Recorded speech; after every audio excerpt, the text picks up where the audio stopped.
Hiyo de Gallo. This is about not giving up. It's about being your best self. My wife got me this Bob Ross toy.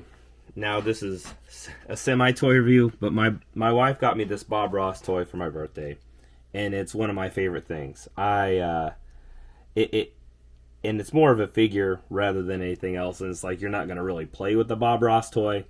And actually, this is kind of my second shot at trying to shoot this video, because the first one I tried to take it apart while talking about how much Bob Ross means to me personally, but I can barely walk and chew gum at the same time.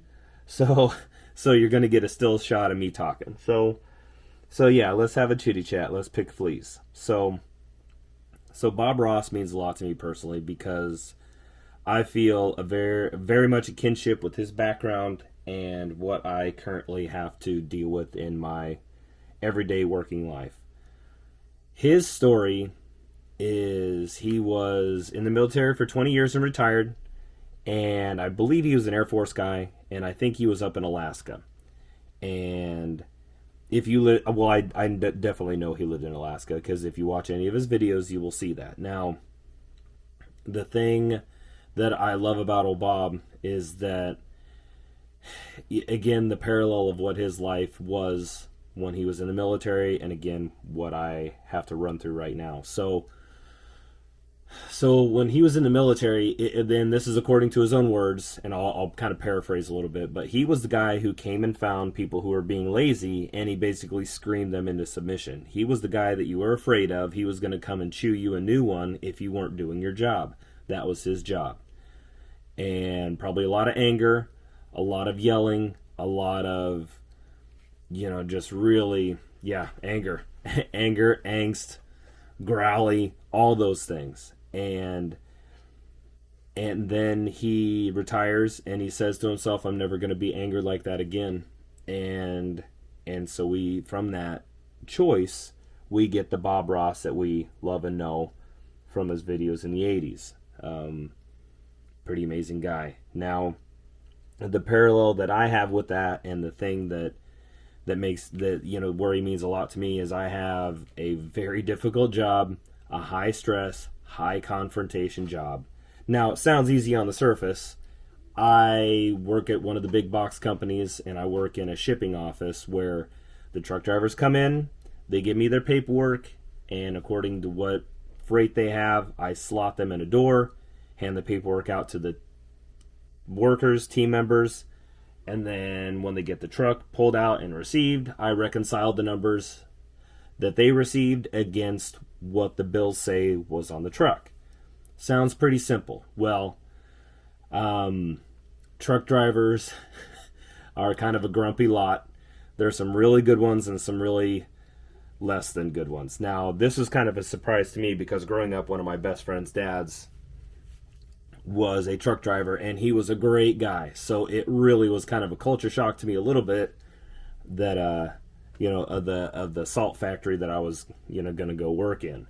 Now, yeah, so you get those things, and really the anger comes the anger comes from two sides. So the truck drivers handing me the paperwork through the window, there's a lot of anger there because the guys want in and out, but our wait times are awful. Now, wait times are awful everywhere, but ours aren't great either. And so you have a range of guys just checking in, hey, what's going on? Let me know.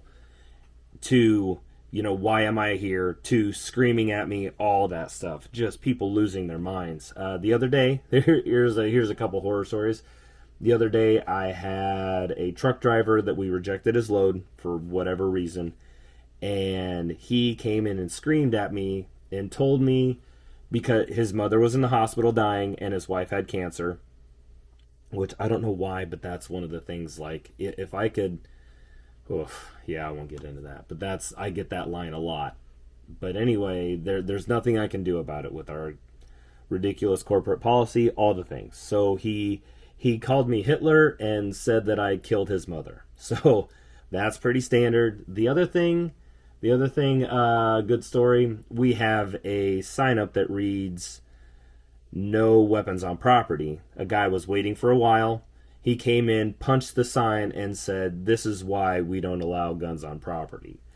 So yeah, threatened to shoot me, which is always great. So that's one end of the anger. The other end of the anger is I work second shift, and there's a lot of kids on the dock, and I like working with young people, man. It's a little bit of me starting my life over at 36, and that's another story. But I had to completely start my life over at 36, new career, new everything, because some pretty crappy circumstances. And so I see these 20 somethings come in, and I just, and especially if they're good workers, I want to protect them. I want to say, hey, you can do it, and a lot of that stuff. So that's my attitude with those kids. But we have 15 to 20 people on our dock, and we got about 8 or 9 of them that are really amazing workers, and there's a lot of the other ones that are not.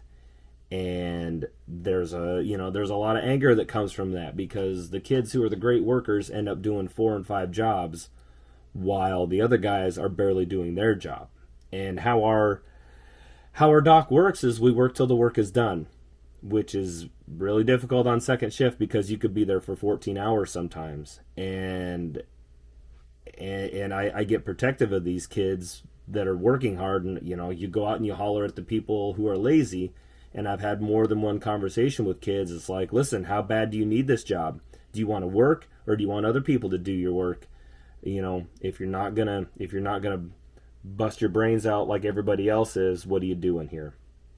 So have had a lot of conversations with those guys. So it kind of comes from both ways. And then, yeah. And also I've been that guy on the floor, man. When I got into the position I am now, I was 38 and a half, almost 39. And I was taking, I was an old man doing a job for a 19-year-old, 20 kids, 19-year-old kids. It's, so I was taking a lot of Tylenol, a lot of ibuprofen every day to be able to perform like that. But I was still, working at 150%, man. I was killing it. And so I remember what it was like on the floor, and what it was like to have to pick up other people's slack, not because they weren't good enough or weren't experienced enough, but because they were intentionally not working so you could finish their work for them, which, crabby crabs on that one. And so you get a lot of that mixed up, and so there's a lot of anger all the way around with all that. And then a lot of times kids on the floor are pretty upset about that stuff too, because it comes from two ways. There's kids that don't want to be there, so their number one goal is to get out as soon as possible. And then there's other kids that they believe the way to get out of there is by working hard to get all the work done. But then there's angst because they get more and more work put on them. It's easier to make your good workers do more than it is to get your crappy workers to even do their job. And that's not a good thing, but that's reality. And so you come back to Bob Ross here, both personally and for this video. And so what's the solution? What's the silver lining? What's the glass half full thing? Well, I've kind of adopted a couple things where I want to have the attitude that I'm going to have a good attitude even when things are crappy. This guy came to this realization late in his life, or not late in his life. I mean, whenever you retire from the military, especially when you go from in as a kid, early 40s, late 30s, still got a lot of your life left. But I want to live a life where I have a good attitude right now despite my circumstances, instead of waiting for them to get better to be better. And that's really difficult, but it's worthwhile. And so I see Smiling Bob up there on my shelf, and it reminds me that you can be happy, that happiness is out there. Not necessarily a loss of strife, not necessarily, that everything is peaches and cream and milk and honey and all that stuff, but I just want to live a life where, despite whatever my circumstances, I'm going to have a good attitude. And I've kind of developed a couple philosophies out of that. One of them is, think about everybody that run across your path in a given day. Was their life better for the experience? That's a life well lived. And the other one I kind of throw around a little bit is life is like a two-sided coin. One side reads, treat everybody how you want to be treated. The other side reads, careful who you bleep with. So yeah, so I guess on top of everything else, Bob Ross just makes me really happy. And just how chill his videos are. I love having them on the background and draw as to draw as he's creating his stuff. What I really like about him and what he does for art is, the idea anybody can do this. Just do it. Have fun. Practice. All those things. And, I'm not some amazing artist. It's not like, some of these guys that are my heroes that are just, just crazy, insane good. That's not me, but I like the stuff that I do, and I like to think that the things I'm doing are pretty clever, and that I get better with every time I do them, man. And so that's kind of the deal. So yeah, I guess until next time, try to live a life where you're living well, and despite your circumstances, because if everybody lives like that, ultimately you're going to be there yourself. So yeah, good old Bob Ross. That's fun action figure guy. Well, not really action figure. I mean, his arms move a little bit, but yeah, it makes me happy. And I tell you what, you can be happy despite your circumstances. So I guess until next time, boop.